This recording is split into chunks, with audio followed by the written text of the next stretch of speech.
ಇನ್ನು ಹುಲಿಗಳ ಹಾವಳಿ ಸಿಕ್ಕಾಬುಟ್ಟಿ ಆಗ್ಬಿಟ್ಟಿದೆ ಚಾಮರಾಜನಗರದಲ್ಲಂತೂ. ಈಗ ಮತ್ತೆ ಅದೇ ರೀತಿಯಾಗಿ ಹುಲಿಗಳು ಕಾಣಿಸಿಕೊಂಡಿರೋದ್ರಿಂದ ಈಗ ಡ್ರೋನ್ ಮೂಲಕವಾಗಿ ಪತ್ತೆ ಹಚ್ಚುವಂತ ಕೆಲಸವನ್ನು ಮಾಡ್ತಾ ಇದ್ದಾರೆ. ಹುಲಿ ಹಾವಳಿ ಜಾಸ್ತಿ ಆಗಿದೆ. ನಗರಗಳಲ್ಲಿ ನಾಯಿಗಳ ಹಾವಳಿ, ಕಾಡಿನ ಗಡಿ ಭಾಗಗಳಲ್ಲೆಲ್ಲ ಹುಲಿ ಹಾವಳಿ. ಸೊ ಡ್ರೋನ್ನಲ್ಲಿ ಈಗ 5 ಹುಲಿಗಳ ದೃಶ್ಯ ಸೆರೆಯಾಗಿದೆ.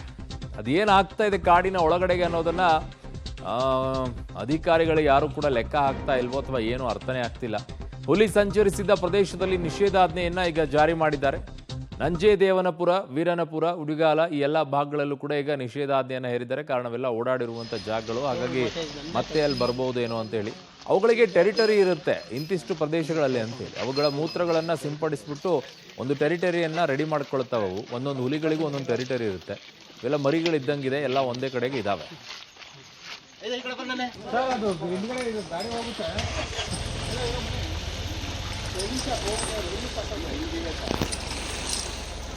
ಆಲ್ರೆಡಿ ಈಗ ನಿನ್ನೆಯಿಂದ ಡ್ರೋನ್ ಕ್ಯಾಮ್ರಾ ಮತ್ತು ಡಿಜಿಟಲ್ ಕ್ಯಾಮ್ರಾಗಳನ್ನು ಬಿಟ್ಟು 5 ಹುಲಿನ ಟ್ರೇಸ್ ಆಗಿದೆ ಅನ್ನೋದ್ರ ಬಗ್ಗೆ ಅಫಿಷಿಯಲ್ ಆಗಿ ಮಾಹಿತಿಗಳನ್ನ ಕೊಡ್ತಾ ಇದ್ದಾರೆ.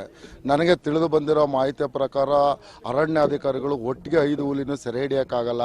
ಅದಕ್ಕೆ ಕಾರಣಗಳನ್ನು ಡಾಕ್ಟರ್ಸ್ಗಳು ಮತ್ತು ಆನೆ 10 ಜನ ಡಾಕ್ಟರ್ಸ್ ಬೇಕಾಗುತ್ತೆ, 7ರಿಂದ 8 ಆನೆಗಳು ಬೇಕಾಗುತ್ತೆ. ಆ ಕಾರಣದಿಂದ ಇದನ್ನು ಬೇರೆ ಕಾಡಿಗೆ ಇದನ್ನು ಹಟ್ಕೊಂಡು ಹೋಗೋದು ಅನ್ನೋದ್ರ ಬಗ್ಗೆ ಇವರು ಮಾತಾಡ್ತಾ ಇದ್ದಾರೆ. ನನ್ನ ಗಮನಕ್ಕೆ ತಿಳಿದ ಮಟ್ಟಿಗೆ ಈಗ ಆನೆದು ಎತ್ತರ 7ರಿಂದ 8 ಅಡಿ ಇರುತ್ತೆ, ಹುಲಿದು 2 ಅಡಿ ಎತ್ತರ ಇರುತ್ತೆ.